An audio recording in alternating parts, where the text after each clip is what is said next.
I'm going to go ahead and start just because I haven't been able to get through it all yet. So I'm going to go ahead and start. And again, I'm sure your son will agree that he's just full of hot air or full of something. I don't know exactly what it might be, but you know that's Here to get my Jesus on. you know what? I'm not here for it. But like I said, I'm going to go ahead and start early. My name is Mike Flaherty, and this is my 39th year teaching religion. I'm only 41. So I started teaching at Covington Catholic High School, and then I spent a few years at that other little school in Price Hill, and this is my 33rd year here at LaSalle. I was 32 years in St. Claflin down in Florida. This was my first year in here. It's interesting because the guys that I've had in the past, they were like, why aren't you down there? It's like, that's storage now. With all the construction and everything else that we did. And so I've been doing this for 39 years, and I've been asked if I was a classmate of St. John Baptiste de LaSalle. I was not. He was a few years ahead of me in school, but I had been here for quite a while. And I mean, one of the things I do is I teach church history. The kids will ask me, "It's like, well, how do you know this?" I said, "I was there." That's that's 41. This is your son's Moodle page, right? Religion 3, first semester. We are covering world religions. Now, I know that you've all seen this, and I nod and I wink and I smile and I laugh because you were supposed to have signed a form that said that you had seen this. At this time, you are to be in your son's fourth bell class. Thank you. It was one of those things where they said, "Here, sign this for me right now." And you're like, "Well, I haven't had my first cup of coffee yet, and I have no idea what I'm signing." Oh, sorry, you don't need to read it. It's not that important. But I mean, I know how that works. I've got one teenager, but I know how that is. So this is on his Moodle page, right? So this is the stuff that's on the Moodle page that you can have access to. He has access to this. This is all the things that are related to this course when it comes to kind of the nuts and bolts of the course. What we're going to do is we're going to take really a look at the course description, which is what is the at this point why you're really here, because when we look at the course description, it tells us all the things about the course when it comes to the academic aspect of it. So we have world religions. It's a semester course. It's for the juniors. This is the textbook, but your son's not given a physical textbook. Okay, all of the stuff is on Moodle. Right? So as I showed you with Moodle before, all of that stuff is on Moodle. And if we take another look at Moodle, you can see that we have all that description there. And as we just keep going down, I mean, this is what we've done in the first week of school, first 2 weeks of school. So it's, Moodle is where they go to get all their information. So their physical handbook or physical textbook will be on Moodle. All right, my name, phone number, this is my email address. Email address is probably the best way to contact me because I check my email when I get here in the morning, I check it at lunch, and I check it before I go home. So if there's anything that you have a question about, then I can answer it throughout the day. And what email does is it kind of gives us a record of our conversation. So if your son, or even if your son would be a kid in another class, if I want to dispute something, or so which employer are you going to say that? So I have an email here that says that is the way it is. So it just kind of keeps things straight together. So that's kind of the best way to get a hold of me.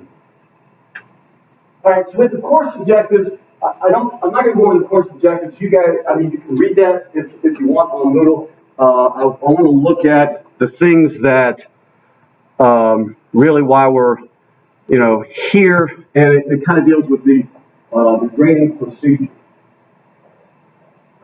All right, so per quarter I put 6 quizzes up there. I put 6 quizzes up there because we may not get 6 quizzes. Look at that, 6 quizzes and 4 tests. That's 10 weeks. A quarter's only 9 weeks long, so we can't really get 10 weeks of material in there.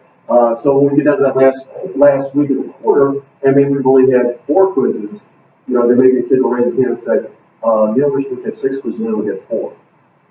And, you know, we all know that kid, we don't have 4 quizzes, right? So I put down 6, maybe we only have 4, because if I put down 4, and we get down to the last week of the quarter, there'll be that one kid, same kid, raise his hand and say, we're supposed to have, you know, you said we're only going to have 4 quizzes, this is going to be the 5th quiz, you can't do that. Well, without me saying, yes, I can, I'm a benevolent dictator, I can do what I want, I give them 6, they think they've got away with something. So, Ray Baker remains, he's an old guy, he's going to forget. Now, one of the things that I do is I drop the lowest quiz grade. All right, I drop the lowest quiz grade. And I do that for a number of different reasons. You know, one, you know, some of your sons have never had me before. Right? I teach sophomores, I teach juniors. Some of your sons have never been in my class before. They don't know what to expect, right? They have a quiz on Friday. Right? This is true. They have a quiz on Friday. And, you know, they're going to say, I knew all the answers. It's Mr. Flaherty's fault because he asked all the wrong questions. So, okay, maybe that's the case, but I dropped those quizzes for that. Somebody has a bad day. I mean, you know, it's just, they got up in the morning, they spilled coffee on them, the car wouldn't start, you got in an argument with them because, again, you left the lights on in the car, it's your fault, I'm not going to drive you to school. See, I've been in them about it, so it's, so again, I dropped the lowest quiz. 4 tests. 4 tests, usually about every 2.5, 3 weeks. It depends upon how long it takes us to get through the material. You know, some religions, it may take us a little bit longer to get through it. Something like Hinduism or Buddhism, with which they're not familiar, we start talking about, you know, Musha and Samsara, and I can see your eyes rolling back and figuring out what the heck is he talking about. You know, it may take us a little bit longer to get through that material. Homework. Homework is going to vary. One of the homework assignments that they've already had was that signature form. They got 5 points just for you signing that is one of them we did. They got points there. One of the things I do is that after I give them a test, I give it back to them, and then they correct their mistakes. They get to keep the test. And the reason why they get to keep the test is because of their exam. The exam is taken from their own test. And so they have their own test, and they can use it as a study guide. So that's their study guide for the test. That's their study guide for the test. For the exam. Track number 1. Let's see, spiritual. Yes, your sons have an article due this Friday.